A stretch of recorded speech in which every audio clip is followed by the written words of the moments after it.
So hi guys, I hope आप सब लोग बढ़िया होंगे। बीटीसी चल रहा है राइट नाउ $27,250 एंड आज की वीडियो इंपॉर्टेंट इसलिए है बिकॉज मैं कुछ हिस्ट्री को कंपेयर करने वाला हूँ। एंड आई डू बिलीव अगर हम हिस्ट्री को कंपेयर करें, एक फाइनल शेक ऑफ हमारे को देखने को मिल सकता है इस सीजन का। आप कह सकते हो लास्ट शेक ऑफ, जिसके अंदर की बहुत सारे लोगों की क्रिप्टो इंडस्ट्री के अंदर 2 साल के अंदर वो सब लोग एग्जिट कर चुके हैं। जिन लोगों ने शॉर्ट टर्म गेन के लिए क्रिप्टो मार्केट में एंट्री करी थी, जिन लोगों को क्रिप्टो में विश्वास नहीं था लेकिन वो हाइप देख के 2021 की एंट्री करी थी, उनका नुकसान हुआ और वो टोटल एग्जिट कर चुके हैं। तो मैं कहूँगा 90% ऑफ द यूजर्स जिनको क्रिप्टो में शॉर्ट टर्म गेन करना था वो ऑलरेडी एग्जिट कर चुके हैं। लेकिन अभी भी अब जो बचे हैं वो most of those are like long term holder जिनको क्रिप्टो में विश्वास है। लेकिन अभी भी कह सकता हूँ 10-15-20% ऐसे लोग हैं जो कि शॉर्ट टर्म गेन के लिए क्रिप्टो मार्केट में आते हैं।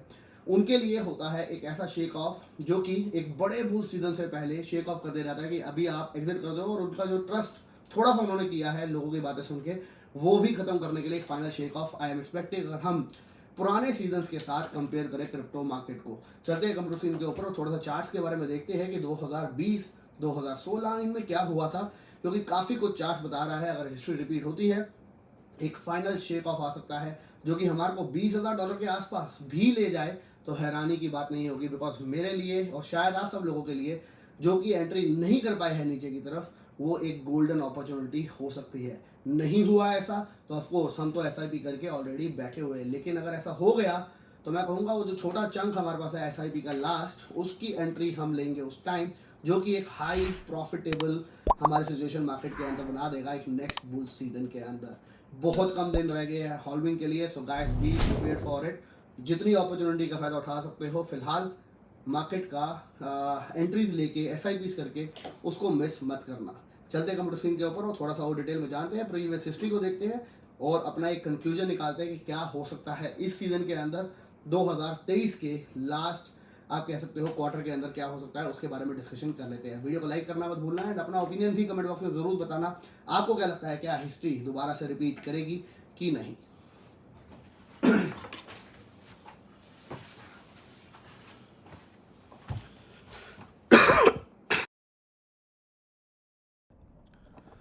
सो गाइस सबसे पहले देख लेते हैं बिटकॉइन की हॉल्विंग कब कब हुई थी। लास्ट बिटकॉइन हॉल्विंग हुई थी मई 11 2020, यानी कि हमारे को सीज़न देखने को मिला था 2021 का, और मई मतलब 2020 के एंड से ही बुल सीज़न स्टार्ट हो गया था लास्ट क्वार्टर के अंदर। इस बार हम एक्सपेक्ट कर रहे हैं अप्रैल 2024 और इसके अंदर होगी हॉल्विंग, और मैं एक्सपेक्ट कर रहा हूँ लास्ट क्वार्टर यानी कि जो अभी चल रहा है अक्टूबर नवंबर दिसंबर, मेरे को पूरी उम्मीद है कि ये होगा एक आपका बिटकॉइन बुल सीजन की एक बहुत ज़बरदस्त स्टार्ट यहाँ पे हमारे को देखने मिल सकती है 2024 के अंदर। 2025 काफ़ी अच्छा सीज़न रह सकता है हम सब लोगों के लिए, जो कि हमारी सबकी एक्सपेक्टेशन है। लेकिन इस हॉल्विंग से पहले जिस साल होती है हॉल्विंग, उससे पिछले साल की अगर हम हिस्ट्री देखें तो वो हमारे को काफ़ी अच्छा रिजल्ट दिखाती है। और अगर वही हिस्ट्री रिपीट होती है तो there can be a final shake off इस सीज़न का, जो कि उन लोगों को जो कि शॉर्ट टर्म गेन के लिए आए हैं मार्केट के अंदर, या जिन लोगों ने बहुत सारा पैसा लगा दिया है बिटकॉइन ETF की न्यूज़ सुन के, ये सुन के कि ETF आने वाला है, अप्रूवल होने वाला है। क्योंकि अगर इतना ही ईजी है बिटकॉइन ETF अप्रूवल तो बहुत लोगों ने बहुत पैसा लगा दिया होगा, लॉन्ग पोजीशंस ओपन कर दी होगी, और सब लोग कह रहे हैं कि दिसंबर तक, जनवरी तक, फरवरी तक हमारे को ETF अप्रूवल होने के चांसेस है। लेकिन अगर हिस्ट्री रिपीट होती है तो नवंबर दिसंबर के अंदर ही एक शेक ऑफ ऐसा आ सकता है जो कि इन लोगों ने, जिन लोगों ने छोटे टाइम के लिए, एक शॉर्ट पीरियड के लिए एंट्रीज ली है, उनको शेक ऑफ करने के लिए एक डंप आ सकता है जो कि उनको भी मार्केट से एग्जिट कर सकता है। And then the only one जो कि लंबे टाइम के लिए क्रिप्टो मार्केट में आए हैं, उनको हाई रिवार्ड मिल सकता है नेक्स्ट सीजन के अंदर। तो अगर हम बात करें 2020 मई के अंदर हमारा हुआ था हॉल्विंग, तो यानी कि अगर हम बात करें 2019 की और चेक करें लास्ट क्वार्टर, अगर हम चार्ट्स में जाए और बाइनेंस के ऊपर चेक करें तो 2019 मैं एक बार देखना चाहूँगा 2019 का अगर हम फाइनल क्वार्टर देखते हैं तो यहाँ पे आप क्लियरली देखेंगे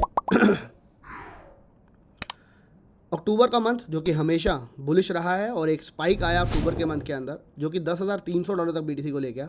लेकिन उसके बाद अक्टूबर एंड और नवंबर के अंदर बिगनिंग के अंदर दोबारा से हम चले गए 40% तक के ड्रॉप के ऊपर, जो कि BTC को ले गया $6,400। उसके बाद यहाँ से मार्केट थोड़ी सी रिकवर हुई कब, अगर हम बात करें नेक्स्ट ईयर की बिगनिंग के अंदर, और उसके बाद दोबारा से एक शेक ऑफ आया जो कि हमारे को एक रियल बॉटम के पास ले गया, जो कि हमारा इस बार का था $16,000 तक का। जो कि मैंने आपको बार बार कहा है कि शायद हम उसके आसपास आ जाए, तो मैं मानता हूँ शायद 16,000 आना डिफिकल्ट होगा, लेकिन 20,000 के आसपास अगर हम आ जाए मैं हैरान नहीं होऊंगा, because I am prepared for both the situation. यहाँ पे अगर यहीं से मार्केट बढ़ गई तो अपॉर्चुनिटी मिस नहीं होगी, क्योंकि हम लोग ऐसा भी करके बैठे हैं। लेकिन अगर यहाँ से मार्केट नीचे चली गई और 20,000 के आसपास वो लेवल पे आ गई, तो हमारे पास कुछ फंड तो होना चाहिए जो कि हमारे को एक फाइनल डिप के ऊपर एंट्री दिलवा पाए। तो यहाँ पे आप देख सकते हो अक्टूबर, अगर हम बात करें अक्टूबर नवंबर जो दिसंबर जो रहा है, नवंबर दिसंबर इनफैक्ट जो रहा है, वहाँ पे हमारे को मार्केट के अंदर काफ़ी ज़बरदस्त करेक्शन देखने को मिली है। 2019 के अंदर भी, नवंबर के अंदर भी, अक्टूबर के अंदर भी और दिसंबर के अंदर स्टेबल रहे थे हम लोग। उसके बाद जो नेक्स्ट ईयर स्टार्ट हुआ, जहाँ पे सब लोगों को पता था हॉल्विंग आ गई मई के अंदर, वहाँ पे भी इतना ज़बरदस्त डंप आया और फाइनल शेक ऑफ हुआ, पूरी पब्लिक को हिला दिया। और बिलीव जो था कि यार बिटकॉइन ऊपर जाने वाला है, वो बिलीव ही हटा दिया। इनफैक्ट जो होल्डर्स भी थे उनकी भी आप कह सकते हो होल्डिंग पावर को सुपर टेस्ट किया और लोग एग्जिट हो गए ये सोच के कि BTC is going to zero. तो आई एम एक्सपेक्टिंग कि अगर ऐसा कोई मूव आया मार्केट के अंदर, बिकॉज इसराइल की फाइट चल रही है, बहुत ज़्यादा इन्फ्लेशन के इश्यूज चल रहे हैं, वर्ल्ड इकॉनमी के ऊपर बहुत सारे पंगे चल रहे हैं, रिसेशंस की बातें हो रही है, तो होना कुछ भी हो सकता है अगर हिस्ट्री सेम रिपीट होती है। क्योंकि हमें मार्च के आसपास आप कह सकते हो बिटकॉइन ETF अप्रूवल की उम्मीदें हैं। लेकिन अगर एक बात सोचो और इस चार्ट्स को देखो, तो ये मार्च की ही बात चल रही है, उसी साल की जब हॉल्विंग हुई थी। जिस टाइम हॉल्विंग हुई थी उसी साल यहाँ पे 10,000 से सीधा BTC $3,700 लगा था। अब आप इमेजिन करो, जो कि सबको एक्सपेक्टेड है, बिटकॉइन ETF 100% अप्रूवल हो रहा है मार्च 2024 के अंदर। अगर यहाँ पे नेगेटिव न्यूज़ आई तो ये जो ड्रॉप ऑफ हम देख रहे हैं, ये वैसा ड्रॉप ऑफ पॉसिबल हो सकता है। बेशक उसके 6 महीने बाद दोबारा ETF अप्रूवल हो जाए, बिकॉज मार्केट इतनी ईजी नहीं है जितनी लोग आपको यूट्यूब पे फिलहाल दिखा रहे हैं। बिकॉज मैं काफ़ी हद तक इस चीज़ को ये समझ रहा हूँ कि अगर मार्केट के अंदर सबको पता है ETF अप्रूवल होनी है, तो सब लोग बिटकॉइन बाय करके होल्ड करके बस बैठ जाएंगे। तो मैं आपको यही कहना चाहूँगा, prepare for the worst as well, क्योंकि अगर यहाँ पे ये वही पीरियड है मार्च का, उस सीज़न का, जहाँ पे आपका हॉल्विंग होनी थी मई के अंदर 2020 के अंदर, और उस टाइम सबसे बड़ा क्रैश आया। वैसे ही अगर क्रैश हो सकता है कब, जब ETF रिजेक्ट हो जाए ब्लैक रॉक की, ETF रिजेक्ट हो जाए फिडेलिटी की, ETF रिजेक्ट हो जाए आर्क की, ETF रिजेक्ट हो जाए और बाकी सारे जिन्होंने भी अप्लाई करी है, बहुत लोगों ने ETF अप्लाई करी है, क्योंकि एक की रिजेक्ट हुई तो 10 की रिजेक्ट होने के चांसेस है, एक की अप्रूवल हुई तो 10 के अप्रूवल होने के चांसेस है। अप्रूव हो गई तो मैं आपको ऑलरेडी बोल रहा हूँ, we are sitting at a gold mine. Reject हो गई तो हमारे को ये वाला मूव देखने को मिल सकता है, जिसके लिए आपने जो फाइनल चंक रखा है वो आपको रखना ज़रूरी है अपने पास, जहाँ पे आप एक बड़े डिप के ऊपर एक अच्छी एंट्री ले पाओ। अगर मैं यही बात करूँ 2000, हम चलते हैं पिछली साइकिल के ऊपर, तो जून 2016 के अंदर हॉल्विंग हुई थी, यानी कि हम बात करेंगे 2015 की। तो 2015 के अंदर अगर हम चलते हैं, हमें जाना पड़ेगा ट्रेडिंग व्यू पे, क्योंकि बनायंस के ऊपर उसका चार्ट भी नहीं है।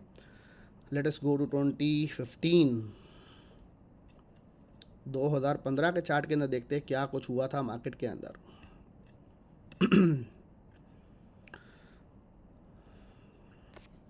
2017 की साइकिल आ गई है, 2015 का हम वेट कर रहे हैं। ओके, 2016 के अंदर अगर हम बात करें, जुलाई के अंदर हुआ था बिटकॉइन हॉल्विंग। तो 2016, अगर हम अगस्त की बात करें, जुलाई की बात करें, आप देख रहे हो बहुत ज़बरदस्त स्पाइक आया था। मार्केट भी काफ़ी हद तक इमेच्योर थी, लेकिन अच्छा खासा स्पाइक चल रहा था उन दिनों में, उसी न्यूज़ को लेके। साथ में अगर हम जाए 2015 के अंदर, तो 2015 आप देख सकते हो वही टाइम नियर अबाउट दिसंबर के अंदर हम $459 से गए $400, जो कि 10% का ड्रॉप था। लेकिन अगर हम देखें $460 से हम जनवरी की बिगनिंग के अंदर दोबारा से वही टाइम हॉल्विंग का ईयर स्टार्ट हुआ और हम गए 460 से सीधा $350, जो कि होता है अगेन 30-35-40% का ड्रॉप। अगर हम यही बात करें 2015 के नवंबर की, हम गए थे $500 और वहीं से ड्रॉप हुए कहाँ तक, $300 तक। ये हॉल्विंग का पिछला ईयर है, लास्ट क्वार्टर है। हिस्ट्री ने दोनों बार यही दिखाया है कि एक स्पाइक आया, जो कि हमारे लिए $29,000 का भी हो सकता है, या हो सकता है अक्टूबर का भी मंथ एंड होना है, क्योंकि अक्टूबर के एंड के अंदर हमने बहुत बार स्पाइक देखा है। तो हो सकता है हम $30,000 $31,000 देख ले, जो कि ये वाला स्पाइक हो सकता है, जो कि हमारे को $500 यहाँ पे दिख रहा है, वो $31,000-32,000 का हो सकता है, जो कि एक स्पाइक हो जाए। और उसके बाद ये ऐसा डंप आया जो कि हमारे को ले गया सीधा मोर देन 60% के ड्रॉप के ऊपर। तो यहाँ पे हम हो सकता है हमारा जो हमने ऑल टाइम लो बनाया है उसके आसपास भी हम आ जाए। तभी मैं कह रहा हूँ मेरी 20,000 की जो प्रेडिक्शन बहुत पहले हमने करी थी कि दोबारा भी हमारे को देखने को मिल सकता है, तो उसके लिए हैरान मत होना, परेशान मत होना, बी प्रिपेयर्ड अबाउट इट। क्योंकि अगर हिस्ट्री की बात करें तो हिस्ट्री तो क्लियरली कहती है कि दोनों बार जिस साल हॉल्विंग थी उसके लास्ट क्वार्टर के अंदर मार्केट बहुत ज़बरदस्त करेक्ट हुई है, और उस साल जिस साल हॉल्विंग थी उसके बिगिनिंग क्वार्टर के अंदर भी मार्केट ने पंप एंड बहुत ज़्यादा करेक्शंस ली है। जैसे कि यहाँ पे एक 298 लगने के बाद मार्केट दोबारा पंप हुई 472 तक, उसके बाद दोबारा करेक्ट हुई $350 तक। तो ये भी हमने देखा है जनवरी फरवरी मार्च के पीरियड के अंदर। तो आप प्रिपेयर रहिएगा ये सारे मूव देखने के लिए। लेकिन अगर आप लॉन्ग टर्म होल्डर हो तो चिल एंड रिलैक्स। अगर आप एंट्रीज ले रहे हो तो बहुत अच्छी बात है, अभी तक नहीं ली है तो इस डंप का अगर आपके लिए आता है तो it can be a golden opportunity to invest. आपका क्या ओपिनियन है कि हिस्ट्री रिपीट होगी कि नहीं होगी? क्योंकि मेरा मानना है हिस्ट्री हर बार रिपीट होती है और हर बार एक नई रीजनिंग होती है क्रिप्टो मार्केट के अंदर। इस वक्त सब लोग बहुत ज़्यादा हाइप्ड आउट हो गए हैं ब्लैक रॉक की ETF को लेके कि ये तो आई गई और $1 लाख तो हम छू ही गए। 100% छूने के चांसेस है, लेकिन उसके लिए पीरियड जो है और डिफ़िकल्ट का टाइम अभी होता है। क्योंकि अभी आपने देखा होगा सब लोगों का मार्केट से विश्वास हट गया है, मार्केट बोरिंग चल रही है, और यहाँ से अगर मार्केट थोड़ी सी $31,000 चली जाती है तो क्या होगा? जो लोग मार्केट से एग्जिट कर गए थे वो भी एंट्री होने शुरू हो जाएंगे, और उनको भी शेक ऑफ करने के लिए एक बार दोबारा मार्केट $20,000 चली जाए तो वो सब लोग लॉस बुक कर लेंगे। और जिन लोगों ने लंबे टाइम की होल्डिंग भी की है उनको भी लगेगा यार ये तो क्रिप्टो तो चलने नहीं वाली, मैं एग्जिट ही कर देता हूँ। एंड उसके बाद स्टार्ट होता है वो सीज़न जिसका हम सब लोग वेट करते हैं हर साल, और ये होता है हमारा एक बुल सीज़न जहाँ से हम दोबारा से, जैसे कि यहाँ पे $390 से हम चले गए $770, और उसके बाद $1,100, उसके बाद $3,000 जो कि उस सीज़न का ऑल टाइम हाई रहा था। उसके बाद यही सेम काम अगर आप देखेंगे तो 2019-20 की साइकिल में हुआ है, 20-21 की साइकिल के अंदर हुआ है। मैंने आपको यहाँ पे बनायंस के चार्ट्स के अंदर दिखाया था। हम दोबारा चले जाते हैं बनायंस के चार्ट्स के अंदर। 2021 के अंदर हम लोगों को पता है हम $69,000 गए तो थे, लेकिन 2020 के अंदर बहुत ज़बरदस्त करेक्शंस बार बार आई थी। ये करेक्शन है जिसकी मैं बात कर रहा हूँ, जो कि हमें $10,000 से $3,700 लेगी थी। कब? मार्च, उसी साल के जिस दिन हॉल्विंग होनी थी जिस साल। तो इस चीज़ को दिमाग में रखना, be prepared about it, because there can be the final shake off जो कि मार्केट को हिला सकता है। और इस वक्त इसराइल की फ़ाइट, यूक्रेन की फ़ाइट, बहुत ज़्यादा FOMC की मीटिंग्स जहाँ पे इन्फ्लेशन को कंट्रोल करने की बात चल रही है, रिसेशंस की बातें चल रही है, बहुत कुछ ऐसा है जो कि हमारे को ये चार्ट को रिपीट कर सकता है। And I still do believe कि हमारे लिए फाइनल शेक ऑफ हो सकता है, बिकॉज मार्केट अभी बहुत बोरिंग बहुत टाइम से चल रही है। सब लोग सुपर बोर हो गए हैं। एक छोटा सा स्पाइक आया, हाइप बच जाएगी मार्केट के अंदर, और उसके बाद अगर डंप आया तो वो जो लोग अभी एंट्री हुए थे उनको शेक ऑफ करने के लिए, उनको नुकसान देने के लिए, क्योंकि वेल्स तभी पैसा कमाते हैं जब लोगों को नुकसान होता है, तो उनको वो शेक ऑफ करने के लिए एक फाइनल डंप मैं एक्सपेक्ट कर रहा हूँ। आपका क्या ओपिनियन है कमेंट बॉक्स में मेरे को ज़रूर बताइएगा। I do believe the charts and the history, अगर हम हिस्ट्री की बात करें तो वो काफ़ी हद तक चार्ट्स के ऊपर अभी तक बिटकॉइन की हिस्ट्री के अंदर, मैं 10 साल से इस इंडस्ट्री में हूँ, हर बार रिपीट हुई है।